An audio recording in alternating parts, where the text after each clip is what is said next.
নমস্কার বন্ধুরা, প্রতিমার রান্নাঘরে সব বন্ধুদেরকে স্বাগত জানিয়ে শুরু করছি আজকের রেসিপি। আজকে আমি দুর্দান্ত টেস্টি একটা রেসিপি তোমাদের সাথে শেয়ার করব। তার জন্যে আমি কিন্তু অনেকটা চিকেন থেকে যতটা লাগবে ততটা চিকেন নিয়ে নিচ্ছি। এই চিকেনটা হলেই কিন্তু হয়ে যাবে। এই চিকেনের সাথে দেব 200 গ্রাম এখানে গোবিন্দভোগ চাল আছে। এই 200 গ্রাম চালের সাথে নিয়ে নিচ্ছি আমি আলু। আমি এখানে দুটো আলুকে ছাড়িয়ে বড় বড় ভাগ করে কেটে নিয়েছি 4 খণ্ড করে। আর নিচ্ছি 150 গ্রাম মুগ ডাল। এখন এই মুগ ডালটাকে আমি ভালো করে ধুয়ে নেব। এর জন্যে 3 বারের মতো জল পাল্টে কিন্তু মুগ ডালটাকে ধুতে হবে। চলো মুগ ডালটাকে ভালো করে জল পাল্টে ধুয়ে নিই। তোমরা কিন্তু আমার পুরো রেসিপিটা প্রথম থেকে শেষ পর্যন্ত দেখো, কেউ স্কিপ করো না, তাহলে বুঝতে পারবে না। মুগ ডালটা ধোয়া হয়ে গেছে, এখন আমি চালটাকেও ধুয়ে নেব। আমি এখানে 200 গ্রাম গোবিন্দভোগ চাল নিচ্ছি, তবে তোমরা তোমাদের ফ্যামিলি মেম্বার অনুযায়ী চাল আর ডাল নিও। এখন চালটাও ধুয়ে নিয়েছি। চাল ধোয়া হয়ে গেছে, ডালও ধোয়া হয়ে গেছে, আলুও কেটে ধুয়ে নিয়েছি, চিকেনও আমি ধুয়ে নিয়েছি। চলো যাই রেসিপিটা এবার শুরু করি। গ্যাস জেলে কড়া বসিয়ে দিয়ে কড়াতে দিয়ে দিচ্ছি তেল। এবার খুন্তি দিয়ে তেলটাকে কড়ার উপর পর্যন্ত চাড়িয়ে নেব। তেলটা খুব ভালো করে গরম হয়ে গেছে। এখন আমি তেলের মধ্যে দিয়ে দিচ্ছি 2 টুকরো দারুচিনি, তেজপাতা আর কয়েকটা ছোট এলাচ। 1 মিনিট এইগুলোকে ভেজে নেব। সুন্দর সেন্ট বেরোচ্ছে এর থেকে। এখন দিয়ে দিচ্ছি আলুগুলো। আলুগুলো দেওয়ার পর 1 মিনিটের মতো অপেক্ষা করব।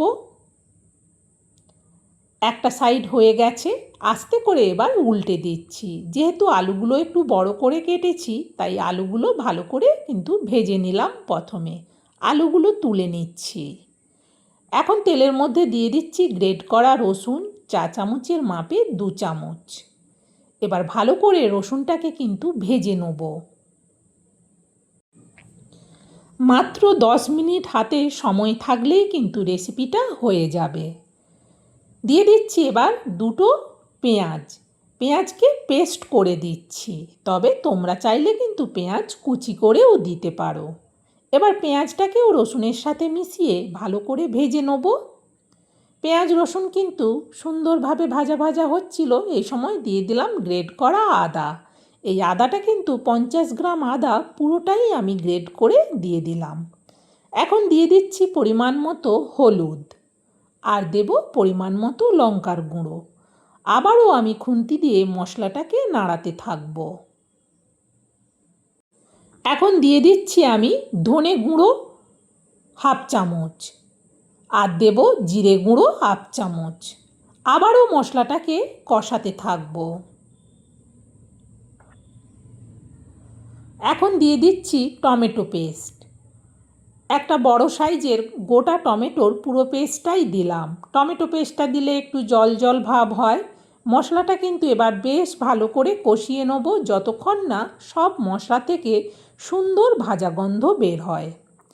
এখন দিয়ে দিচ্ছি চিকেন। সব চিকেনগুলো দিয়ে দিলাম। মশলা থেকে কিন্তু ভাজা গন্ধ বের হওয়ার পর চিকেনগুলো দিলাম। এবার চিকেনগুলো দেওয়ার পর ভালো করে মশলার সাথে চিকেনগুলোকে মিশিয়ে নাড়াতে থাকব। প্রায় 1 মিনিটের মতো আমি কিন্তু চিকেনটাকে মশলার সাথে মিশিয়ে নাড়ালাম।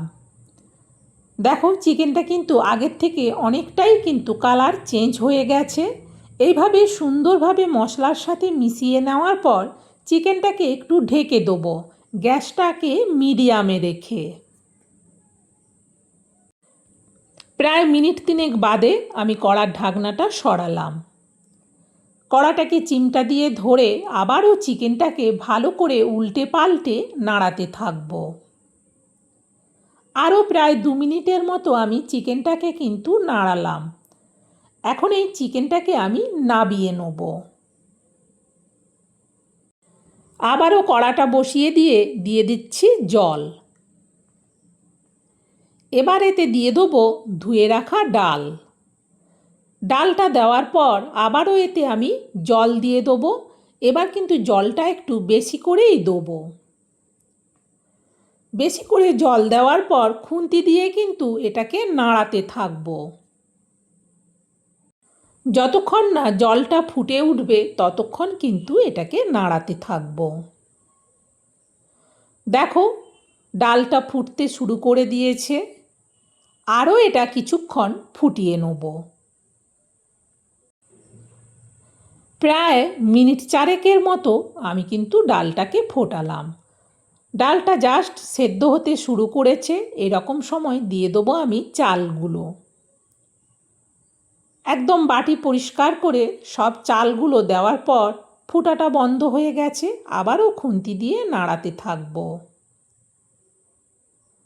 আবারও দেখো চাল ডাল একসাথে ফুটতে শুরু করেছে। এমন সময় দিয়ে দেবো পরিমাণ মতো লবণ। আর দেব লবণের পরিমাণে চিনি। লবণ চিনি দেওয়ার পর আবারও খুন্তি দিয়ে ভালো করে ডাল চালটাকে নাড়াতে থাকবো। এখন এতে আমি দিয়ে দেবো চিকেনগুলো একেবারে ঢালবো না, তাহলে কিন্তু ছিটিয়ে পড়বে। খুন্তি দিয়ে একটা একটা করে তুলে দিয়ে দিচ্ছি। সব চিকেনগুলো দেওয়ার পর কিন্তু উপর থেকে আলুগুলোকেও দিয়ে দেবো।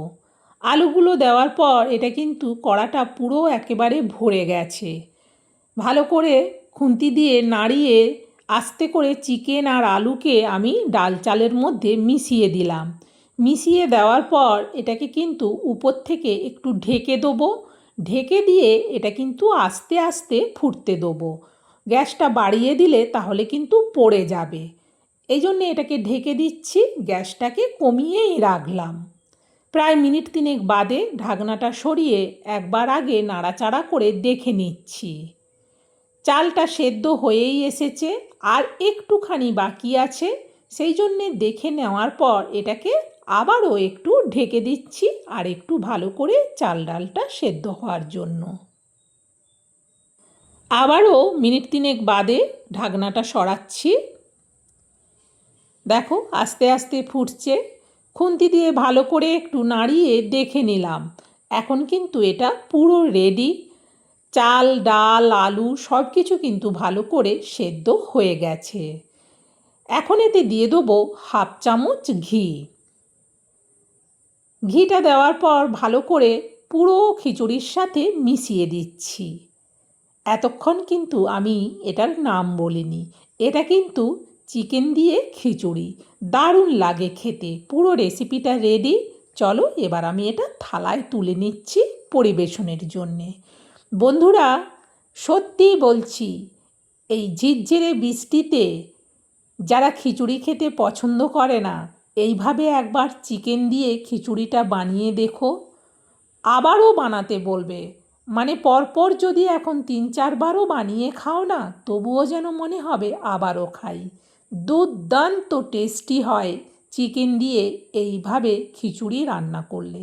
মাত্র 10 মিনিটেই কিন্তু এই রেসিপিটা রেডি হয়ে যায়।